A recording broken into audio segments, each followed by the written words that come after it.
तो बेटे ये आज मैं जो कॉन्सेप्ट डील कर रहा हूँ 11th क्लास का है, जिसमें हम प्रिंसिपल डील कर रहे हैं। 1 मिनट के अंदर मैं आपको एक प्रिंसिपल बताऊँगा जिसको रिवीजन करने में आपको आसानी रहेगी। तो पहला जो प्रिंसिपल है वो जो मैं आपके साथ डील कर रहा हूँ उसका नाम है सेपरेट लीगल एंटिटी। बच्चों, सेपरेट लीगल एंटिटी का मतलब होता है जब बिज़नेस और बिजनेसमैन को हम लोग अलग अलग मानकर चलते हैं। जब बिज़नेस और बिजनेसमैन को हम लोग अलग अलग मान कर चलते हैं और हम पूरी अकाउंटिंग करते टाइम अपने आप को बिज़नेस मान के चलेंगे, ना कि बिजनेसमैन मान के चलेंगे।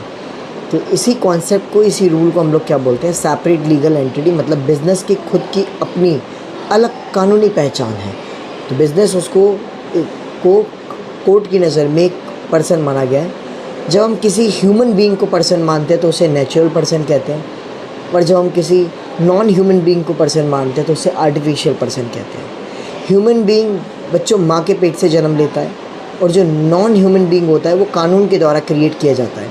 नॉन ह्यूमन बीइंग के अंदर हमारे सारे बिज़नेस आ जाते हैं, स्कूल्स, कॉलेज और होटल्स और हर चीज़ आ जाती है। इंस्टीट्यूट हो गया, कॉलेज हो गया, शॉप हो गई, स्टेशनरी होगी, ये जितने भी बिज़नेस होते हैं ये सब के सब आर्टिफिशियल पर्सन के अंदर आ जाते हैं, जिसको कि कोर्ट के द्वारा बनाया जाता है या फिर किसी रजिस्ट्रार के द्वारा बनाया जाता है।